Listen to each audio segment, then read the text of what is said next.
Welcome to all on ExpandTube. I am Jhamesh Kumar Ballare, lecturer in Department of Computer Engineering, Government Polytechnic Gondia.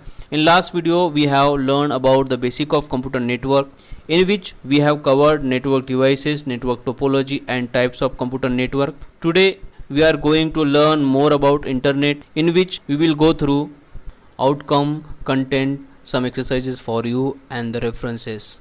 After the completion of this lecture, student will be able to identify network layers, identify protocols in different layer, and compare OSI model and TCP/IP protocol.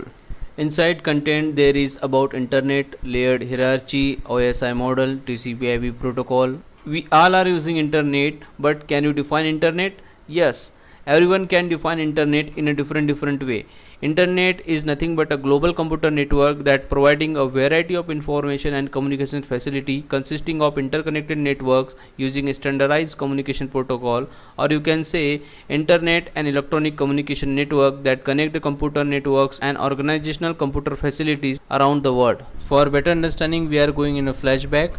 In 7 February 1958 was a day Secretary of Defense Neil McElroy signed the Department of Defense Directive 5105.15. His signature launched the Advanced Research Project Agency (ARPA), now known as the Defense Advanced Research Project Agency (DARPA). The creation of the agency is an important movement in a science history because it led to creation of an internet we recognize today. The Cold War was in a full swing in the 1950s, and the US was worried about the Soviet Union growing scientific prowess because the Sputnik 1's launch in the 1957. The US military was concerned about the Soviet Union attacking from the space and destroying the US long distance communication network. The existing national defense network relied on a telephone lines and wire that are susceptible to damage. In 1962, JCR Linklater, a scientist from the ARPA and MIT, suggested a connecting computer to keep in a communication network active in a US in an event of nuclear attack. These networks come to be known as the ARPA networks or ARPANET.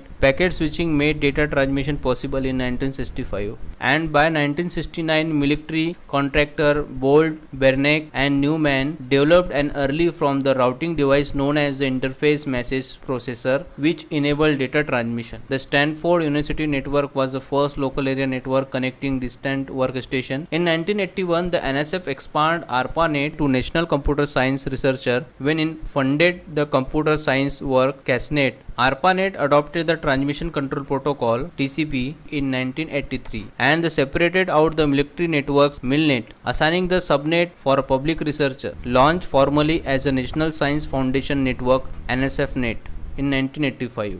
Engineer design is to be connect to University Computer Science Department across the US. The NSFNet eventually became a linked resource for the 5 supercomputing center across the US, connecting researcher to regional networks and then on the nearby 200 subsidiary networks. NSFNet took on the role of internet backbone across the US, with ARPANET gradually phased out in 1990.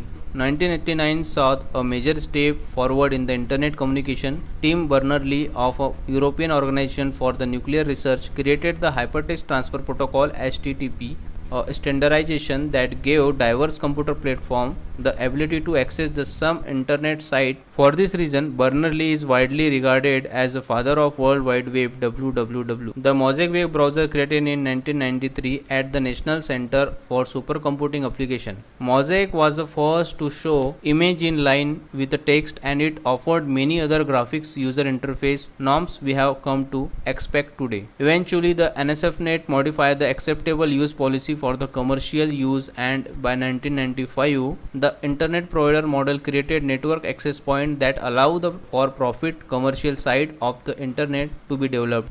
An internet service provider is an organization that provides the services for accessing, using or participating in the internet. Internet service providers can be organized in a various forms such as commercial, community-owned, non-profit or otherwise privately owned. Internet service typically provided by ISP can include internet access, internet transit, domain name registration, web hosting, Usenet services. An ISP typically serve as the access point or the gateway that provide a user access for everything available on the internet. In our country, BSNL, Jio, Vodafone, Idea, Airtel, all are nothing but the internet service provider ISP. They charge us for the maintenance of resources, for services, for facilities. Nowadays, the use of internet is simple and the user friendly, but if you want to understand the actual working of internet, then it is slightly complex. That's why, to reduce the complexity, network are organized as a series of layers. Name of each layer, content of each layer, and the function of each layer differ from network to network.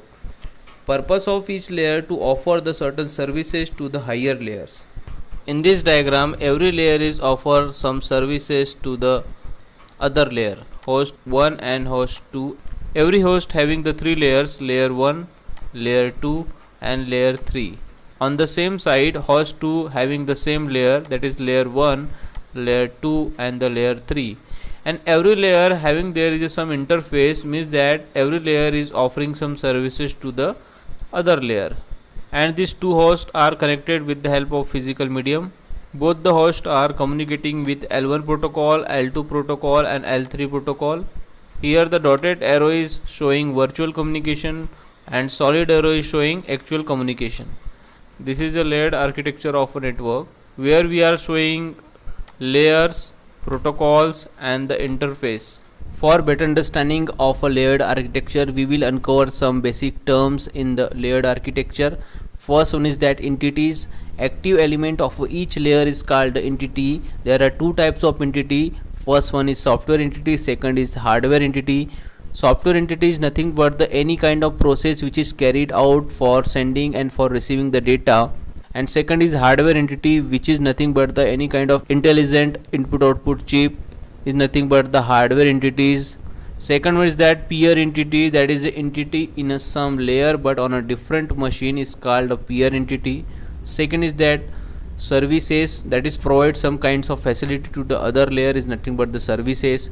Next one is that service primitive, which is nothing but the sets of operations for establishing the connection between sender and receiver, like listen, connect, receive, send, disconnect. Such type of sets of operation is nothing but the service primitives. Next is that a protocol. Protocol is nothing but the sets of rule which govern the format and meaning of the frame packets of the message that are being between the peer entities. A protocol is nothing but the sets of rules that govern the data communication.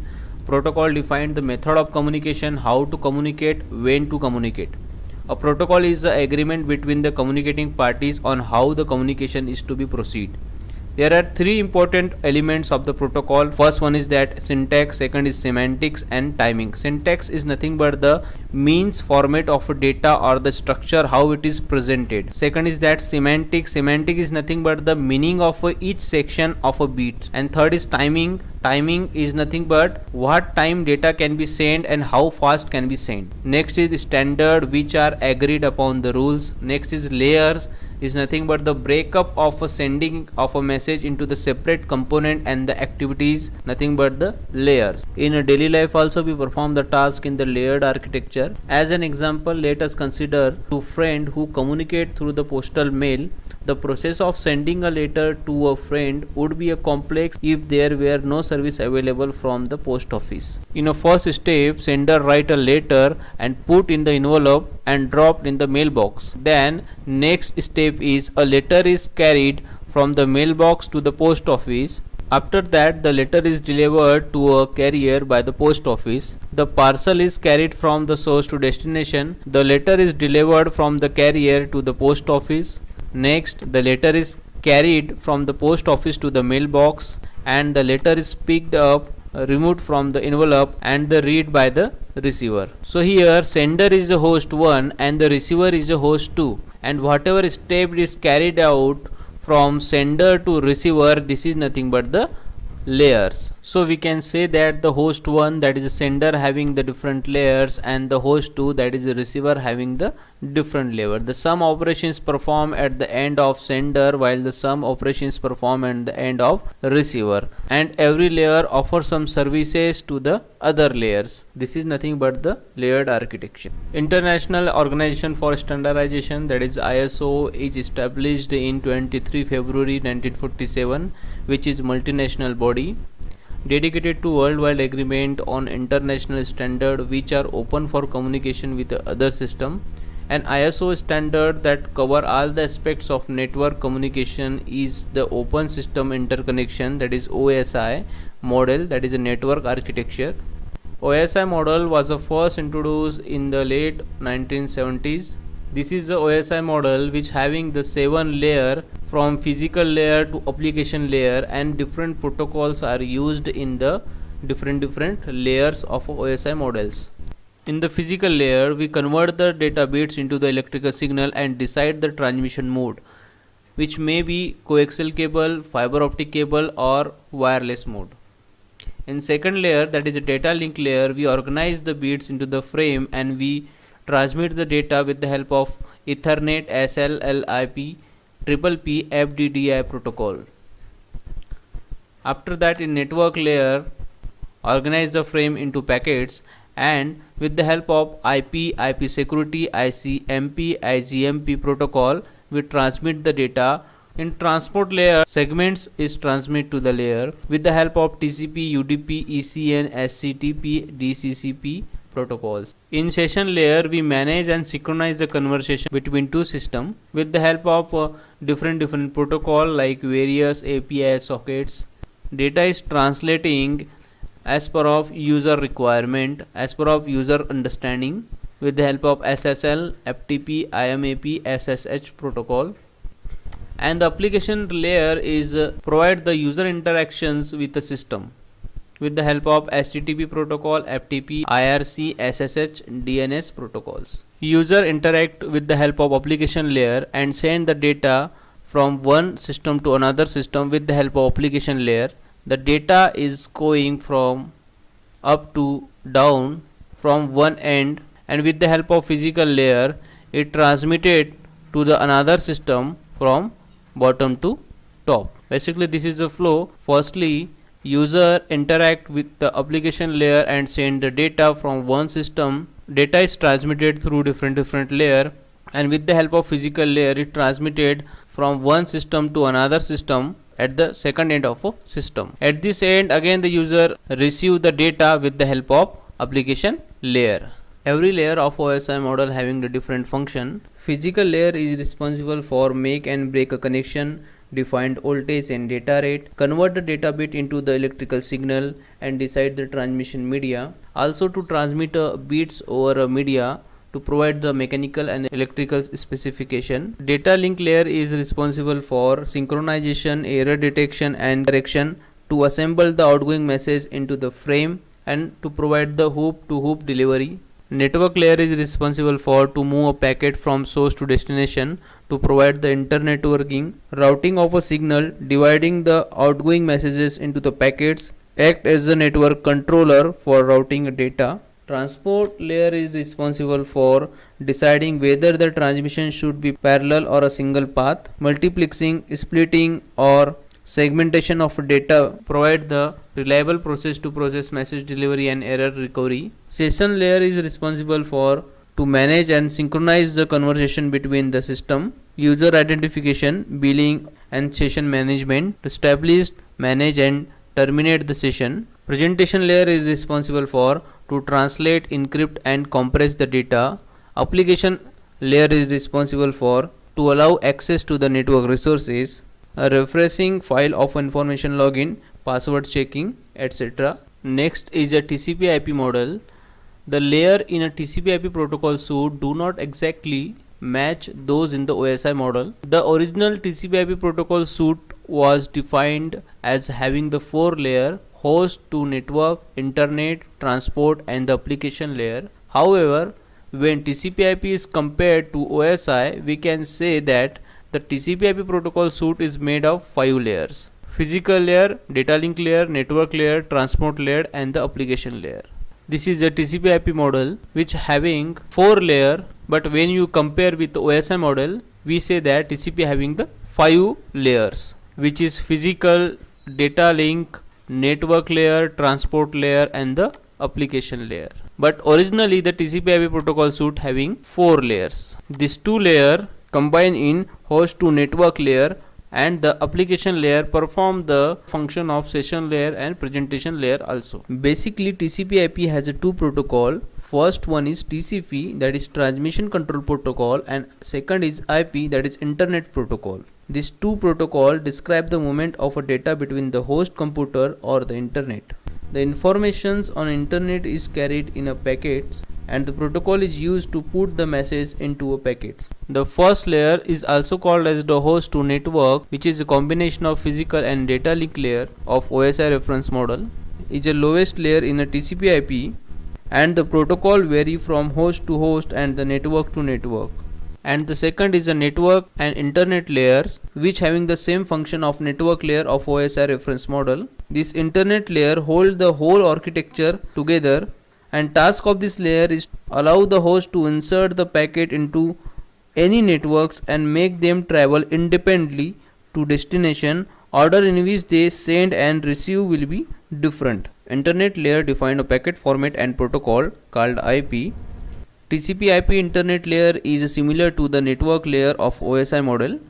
Next is a transport layer, which is above the internet layer and same function of OSI layer. The end-to-end use the TCP and the UDP protocol, allow the byte stream transmission from one machine to another machine without introducing error. Also handle the flow control. UDP used in a transport layer. It is an unreliable connectionless protocol and use the application that do not want the TCP sequencing or flow control used to transmitting videos. Next is the application layer. In TCP/IP protocol suite does not have the session and presentation layer. Application layer is top on the transport layer, which is high level protocol such as virtual terminal, telnet, file transfer protocol, electronic mail SMTP, hypertext transfer protocol HTTP. There is some basic difference between OSI model and TCP/IP protocol suite. OSI model having a 7 layer while TCP/IP having a 4 layers. In OSI model, transport layer guarantee the delivery of a packet, but in TCP/IP transport layer does not guarantee the delivery of packet. In OSI model, they are having separate session layer and presentation layer, while in TCP/IP there is no separate session layer and presentation layer. In OSI model, network layer provide both the connectionless and connection oriented services. In TCP/IP, network layer provide only connectionless services. In OSI model, it defined the service, interface and protocol very clearly, but in TCP/IP, it does not define service, interface and protocol very clearly. OSI model is a horizontal approach, while TCP/IP vertical approach. OSI is truly general model, while TCP/IP cannot be used for any other application. So these are some differences between OSI model and the TCP/IP protocol. These are some exercises for you. Internet initial development was supported by Microsoft, ARPANET, Bill Rogers and Bill Gates. Second question is, which protocol is used in session layer of OSI model? IP, Ethernet, TCP, various. Write your correct answer in the comment box. These are some references. If you have learned something from this video, then like this video, share this video and subscribe this channel.